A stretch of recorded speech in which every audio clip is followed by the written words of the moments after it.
আপনি এখানে আবার এসেছেন? সেদিন কিছুই বলিনি, কিন্তু আজকে অনেক কিছুই বলার আছে। ছোট থেকেই আমার ফ্রেন্ডস আড্ডা ঘোরাঘুরি মজা সব কিছুই বেশ পছন্দই ছিল। এগুলো নিয়েই মেতে থাকতাম। কিন্তু যখন একটু বড় হই তখন পরিস্থিতির জন্য সব কিছুই বিরক্তিকর লাগা শুরু করে। কোনো অনুষ্ঠান তেমন ভালো লাগতো না। বিশেষ করে বিয়ের অনুষ্ঠান তো আমার কাছে অনেক বেশি বিরক্ত লাগতো। কোলাহল আমার পছন্দ না। তাই আজ কাকতালীয়ভাবে বিয়ের অনুষ্ঠানে এসে সবার থেকে আলাদা হয়ে এক কোনায় চেয়ারে বসে আছি। সবাই অনেক মজা করছে, আমি দূরে বসেই সেসব দেখছি। মাঝে মাঝে মুচকি হাসছি। পাশ দিয়ে ওয়েটার যাচ্ছিল লেবুর শরবত নিয়ে। আমি সেটা নেওয়ার জন্য ঘুরে হাত বাড়াতেই কার যেন শাড়ির আঁচল আমার ঘড়ির সাথে আটকে যায়। আমি তাড়াতাড়ি সেটা ছাড়াতে যাব, তাৎক্ষণিক কর্কশভাবে মেয়েলি ভয়েস থেকে শুনতে পেলাম, আপনি এখানে? আমি পাশে তাকালাম। রিয়াকে এই পার্টিতে দেখব কখনো কল্পনাও করিনি। ওকে দেখে নয়, বরং ওর কথা শুনে ভয়ের একটা ঢোক গেলাম। সেদিন সরি বলতে পারিনি। অবশ্য সরি বলার সুযোগও তো পাইনি তারপর থেকে। রাস্তায় মাঝে মাঝে দেখা হলেও কখনো সরি বলা হয়ে ওঠেনি। বেহায়ের মতো তাকিয়েছেন কেন? অনুষ্ঠান বলে সিন ক্রিয়েট করছি না। তাড়াতাড়ি আপনার হাতের ঘড়ি থেকে আমার আঁচলটা ছাড়িয়ে দিন। আমি সেদিকে কোনো খেয়াল করলাম না।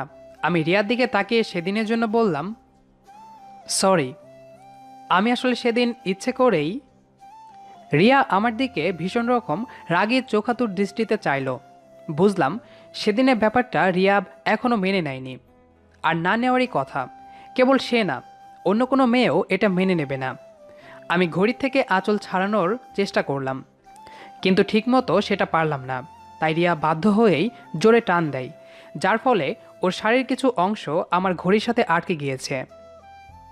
দেখুন, এটা ভদ্র পরিবারের অনুষ্ঠান। এখানে একদম আমার পিছু করবেন না। আমার থেকে দূরে থাকবেন। কিন্তু কথা যেটা বললাম সেটা যেন মাথায় থাকে। সেদিনের রিয়া আমার কথা শোনে না। সে দ্রুত আমার সামনে থেকে চলে যায়। আমি চেয়ারে যেয়ে বসলাম। আজকে ইচ্ছে করেই অফিসে যাইনি। দুপুরের খাবার খেয়ে বাড়িতে ঘুমাচ্ছিলাম। কিন্তু বিকালে আপু রুমে এসে বলল, তানভীর, আমার পরিচিত কলিগের বোনের বিয়ে। যদিও তোর আন্ডারে জব করে, তোকে ঠিকমতো চেনে না, তাই দাওয়াতটা তোকে দেয়নি, দিয়েছে আমাকে। কিন্তু আমি যেতে পারবো না। তুই আমার হয়ে বিয়ের অনুষ্ঠানে যা। আজকে সন্ধ্যায় আমার পুরনো কিছু বান্ধবীরা আসবে, বুঝতেই পারছিস। আপু, তুমি তো জানোই যে আমার এসব ভালো লাগে না।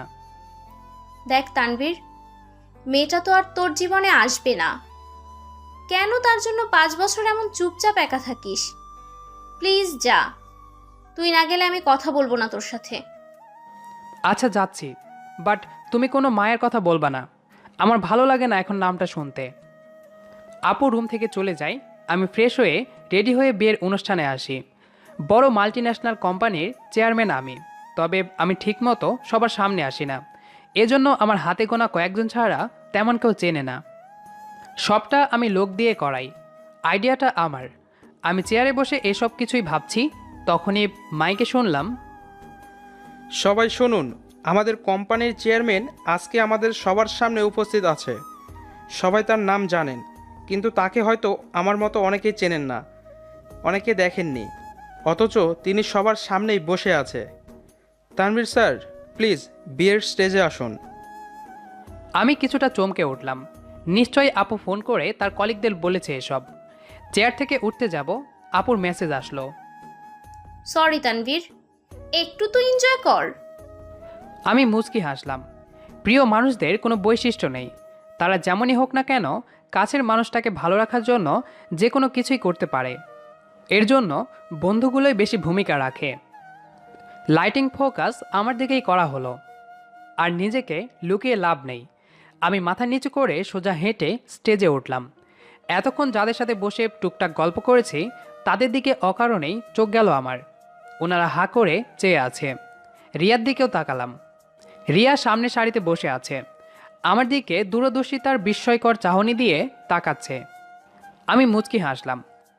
মাইকে কয়েকটা কথা বলে যখনই স্টেজ থেকে নামবো দেখি কালো কোট পরা একটা ছেলে আমার দিকে হাত উঁচিয়ে কাকে যেন দেখাচ্ছে আমার। আমি সেদিকেই তাকিয়ে আছি। লোকটার ওয়াইফ সামনে আসলো। মুখের দিকে তাকিয়ে অবাক হলাম। মুখ দিয়ে ছোট্ট করে একটা শব্দ বের হলো, মায়া। আমি স্টেজ থেকে নেমে আর দাঁড়ালাম না, বিয়ের অনুষ্ঠান থেকে বের হয়ে চলে এলাম। ড্রাইভার বলল, স্যার গাড়িতে উঠুন। আমি ওনাকে বললাম, আপনি আমার পেছনে আসুন গাড়ি নিয়ে, আমি হাঁটবো একটু। কোটটা গা থেকে খুলে হাতের ওপরে রেখে পকেটে হাত গুজে হাঁটছি। সময় জিনিসটা বড্ড বেইমানি করে। সময় যেমন থেমে থাকে না, তেমনই ঠিক সেই সময়টাই আবার মানুষের সাথে বেইমানি করে।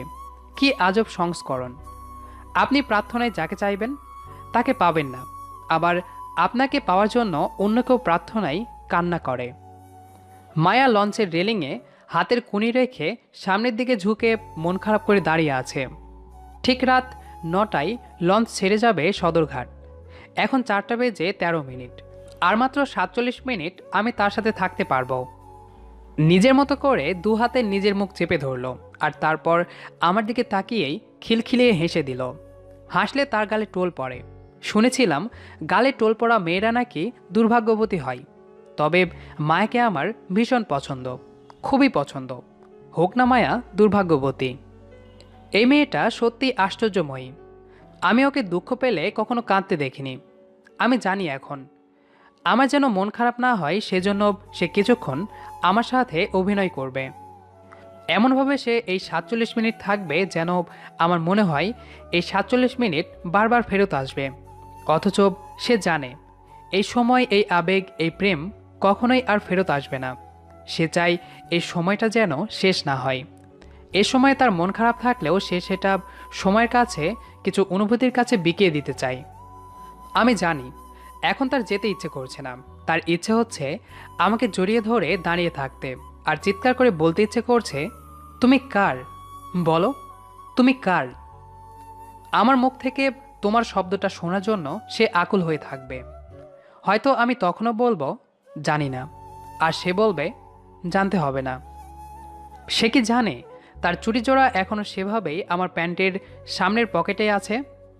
সময় ঘনিয়ে আসে, আমার থেকে একটু একটু করে মায়া হারিয়ে যায়।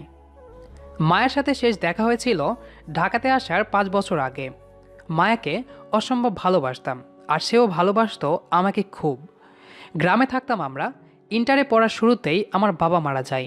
স্বপ্ন ছিল ওনার আমি আর আপু একদিন অনেক বড় হয়ে ওনার নামটা সবার সামনে আনব। কিন্তু উনি স্ট্রোক করে। আপু শহরে থেকে পড়তো। বাবা মারা যাওয়ার জন্য গ্রামে আসে। মাসখানেক সব ঠিক ছিল। আপু আর আমি তখন পড়ছিলাম।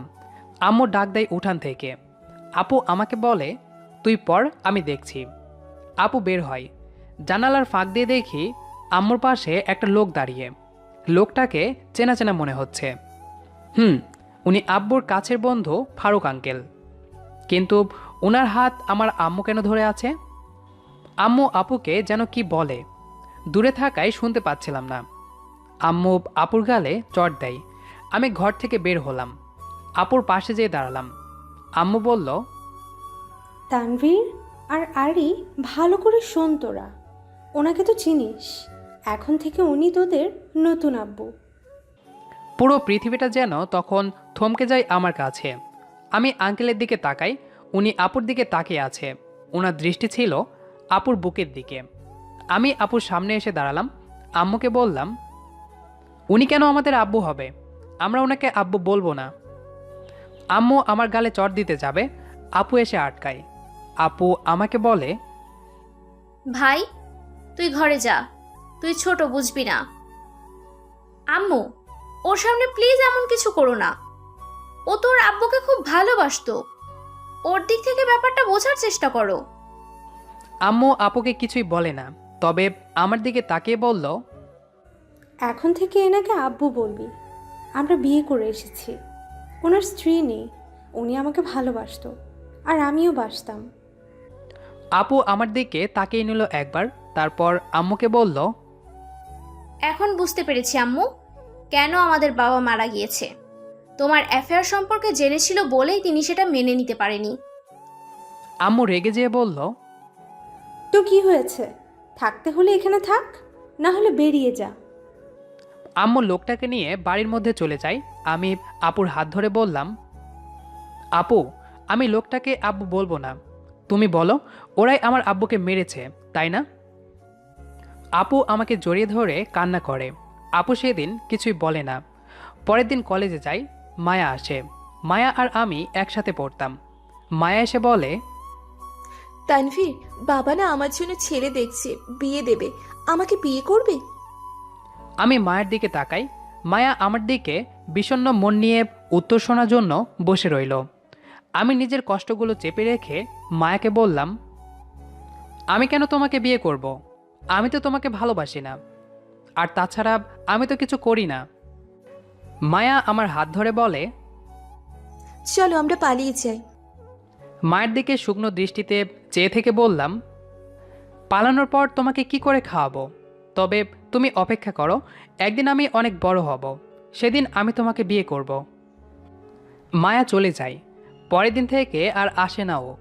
আমি নতুন আব্বু, আপু আর আম্মু থাকি একই বাড়িতে। আপু সেদিন ঢাকায় চলে যাবে, তাই রাতে গোছাচ্ছিলাম। মায়া জানতো ভোর রাতের লঞ্চে আমি আপুকে এগিয়ে দিতে আসি প্রতিবার। এজন্য সে দেখা করতে আসতো। আপুর সাথে ওর ওভাবেই পরিচয় হয়। আমি সন্ধ্যা রাতে ঘুমিয়ে পড়ি। আপুকে দেখছিলাম পড়ছিল। ঘুমানোর এক পর্যায়ে গঙ্গানির একটা আত্মচিৎকার শুনতে পাই আমি। কেউ যদি খুব জোরে কারো মুখ চেপে ধরে, তখন সে চিৎকার করার জন্য যে আওয়াজটা করে সেটাই গঙ্গানির শব্দ। আমি তাড়াতাড়ি উঠে ঘরের লাইট জ্বালাই। দেখি আপুর বিছানায় নতুন আব্বু, আর আপুর ওড়না নিচে পড়ে আছে। আপুর মুখ চেপে ধরে রেখেছে তিনি। আপুর পা ছটফট করছে। আমি দৌড়ে টেবিল ল্যাম্প হাতে নিয়ে নতুন আব্বুর মাথায় জোরে বাড়ি দেই। উনি নেশার ঘোরেই ছিল। জানি না উনি জ্ঞান হারিয়েছিল কিনা, তবে জোরে চিৎকার দেয়। আম্মু দৌড়ে আসে। আমার হাতে রক্তমাখা ভাঙ্গা টেবিল ল্যাম্প, আর বিছানায় আপু ওড়না ছাড়া বসে আছে। আমি নিচ থেকে ওড়না তুলে আপুকে দিলাম। আম্মু গালি দিয়ে আমার দিকে এগিয়ে এসে কয়েকটা চড় দিল। কুত্তার বাচ্চা, নায়ক হয়ে গিয়েছিস তাই না? কি করেছিস তুই? আম্মু, লোকটা ভালো না, আপুর সাথে জোর করে। চুপ, তোর আপুই তো খারাপ। আম্মু, তুমি আমার আপুকে খারাপ বলবা না, না হলে। না হলে কি? তোদেরকে পেটে ধরেছি আমি। এইসব কিছু না ছিল না তোর বাপের, সব আমার জন্য হয়েছে, বুঝেছিস? তোকে তো আমি। আম্মু আমার দিকে এগিয়ে আসছিল। নতুন আব্বুর মদের বোতল আপুর বিছানায় পড়েছিল। আপু সেটা তুলে নিয়ে পেছন থেকে আম্মুর মাথায় জোরে আঘাত করে। আম্মুও নিচে পড়ে যায়। আপু এসে আমাকে জড়িয়ে ধরে বলে, ভাই চল, তোকে ঢাকায় নিয়ে ফুপুদের বাড়িতে রাখবো। সেদিন ভোর রাতে আমি আর আপু লঞ্চে উঠে চলে আসব। দূর থেকে দেখি মায়া দৌড়ে আসছে আমার দিকে। লঞ্চ ছাড়তে এখনও 47 মিনিট বাকি।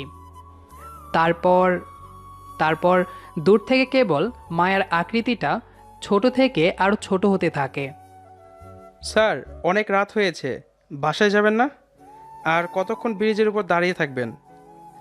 আমি পেছনে তাকালাম। ড্রাইভার আমার দিকে তাকিয়ে কথাটা বলল। আমি হাত ঘড়ির দিকে তাকালাম। 12টা বাজতে গেছে। সময় দেখার সাথে সাথে চোখ পড়ল রিয়ার শাড়ির অংশটাও। আমি ঘড়িটা খুললাম না। ওভাবেই থাকুক, কাপড়টা দেখতে ভালো লাগছে। ঢাকায় আসার পর ফুপার ব্যবসা আর আপুর সহযোগিতায় নিজেই কোম্পানি খুলেছিলাম। আস্তে আস্তে সেটা বড় হয়। আমি ঠিকই বড় হয়েছিলাম, কিন্তু মায়া ছিল না আমার পাশে। চলুন, গাড়ি স্টার্ট দিন। আমি গাড়িতে যেয়ে বসলাম।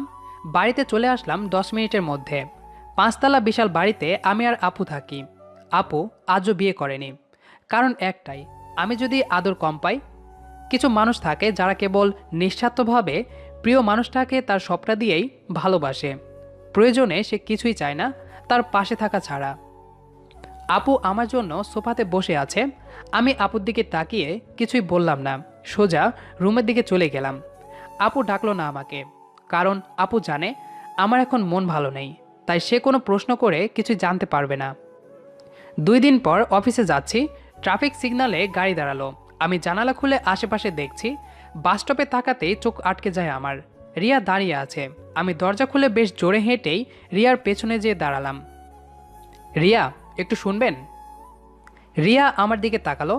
আমার থেকে চলে যেতে চাইবে, তার আগেই আমি জোরে চিৎকার করে বললাম, কথা কি কানে যায় না আপনার? কি সমস্যা? বললাম না আমার কথা শুনতে। আমি এসেছি আপনাকে সেদিনের জন্য সরি বলতে। আমি সেদিন ইচ্ছে করে আপনাদের বাড়িতে যেয়ে এমন করিনি। ওরা বলেছিল গলির মোড়ে দাঁড়িয়ে থাকে মাস্তান লিমন আর তার ছেলেপুলেরা। ওরা আমাকে ডেয়ার দিয়েছিল। আমি জানতাম না সেদিন আপনার বিয়ে ভেঙে যাবে, বা আপনার বিয়ে হওয়ার কথা ছিল। জানলে কখনোই আমি আপনাদের বাসায় যেতাম না। আপনি কেন ভুল বুঝছেন? আর সেদিন আপনাদের বাড়িতে কথাগুলো বলার সুযোগ পাইনি।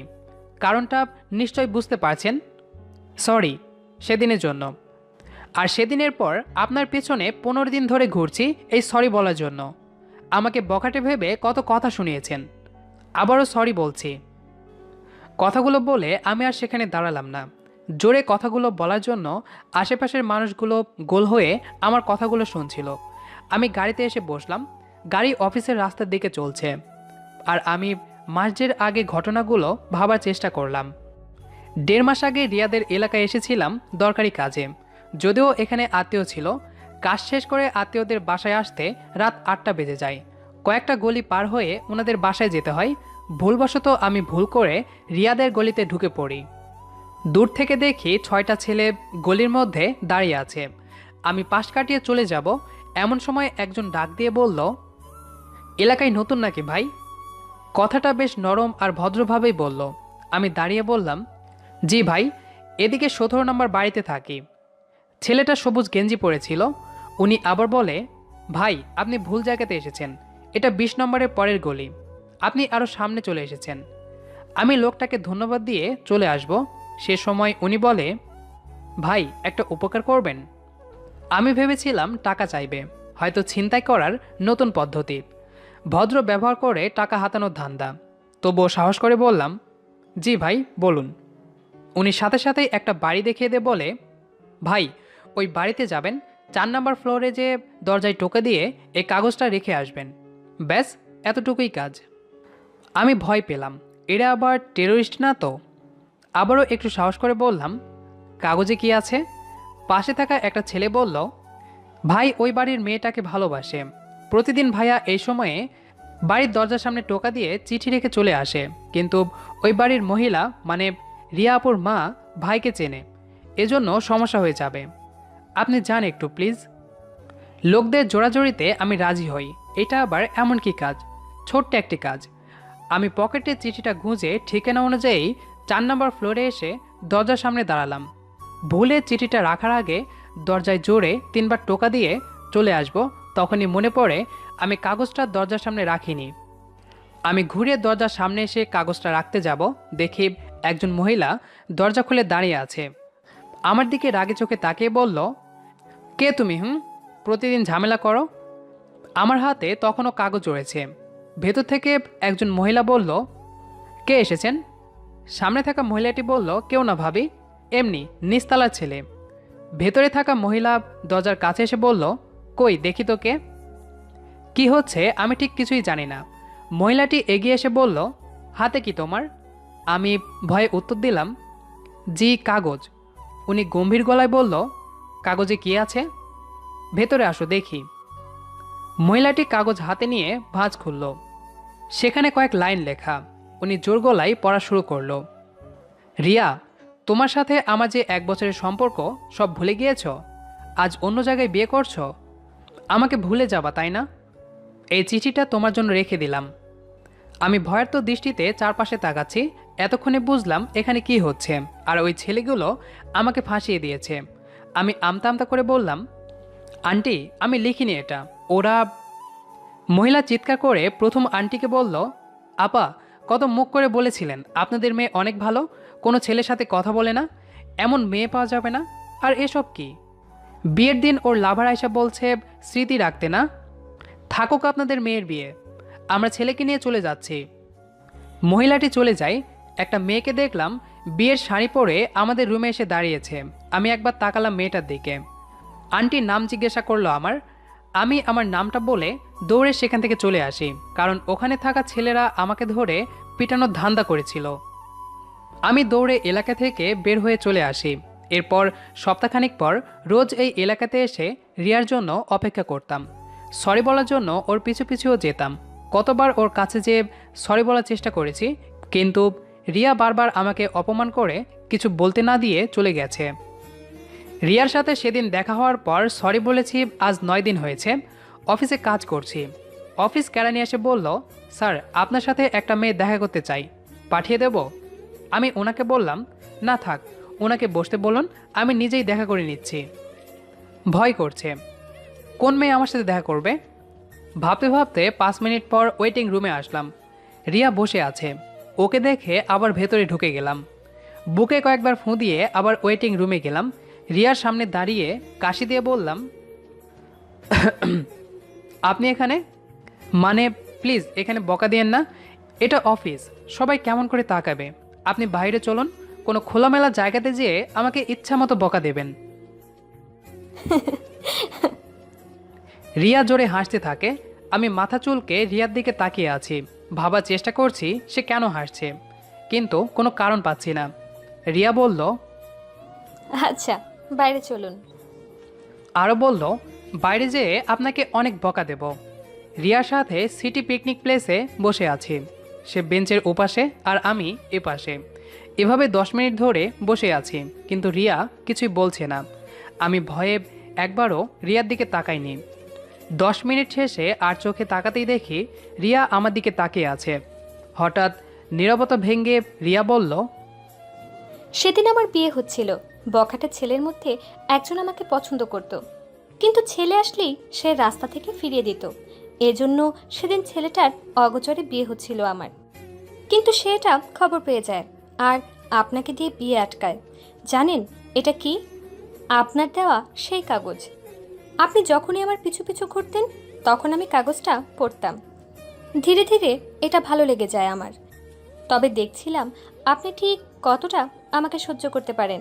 কিন্তু যখন এটা ভেবেছি আপনি কি করলেন, পরের দিন থেকে আর আপনি আসলেন না। কত জায়গায় খুঁজেছি কিন্তু আপনি নেই। বিরক্ত হয়ে গিয়েছিলাম আপনাকে খুঁজতে খুঁজতে।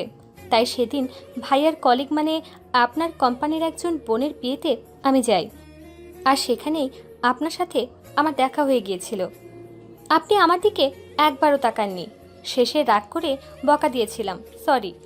কেন তাকাননি আমার দিকে? আমি আগেই জানতাম আপনি এই চিঠিটা লিখেননি। ওই ছেলেটাই পরে আমাকে বলেছিল। তার মানে আপনি আমাকে এখানে বকা দিতে আনেননি? না, তবে কিছু বলতে এসেছি। জি বলুন। রিয়া চুপচাপ বসে রইল। আমার ফোনে একটা মেসেজ আসলো। আমি চেক করলাম, অচেনা নাম্বার থেকে মেসেজ এসেছে।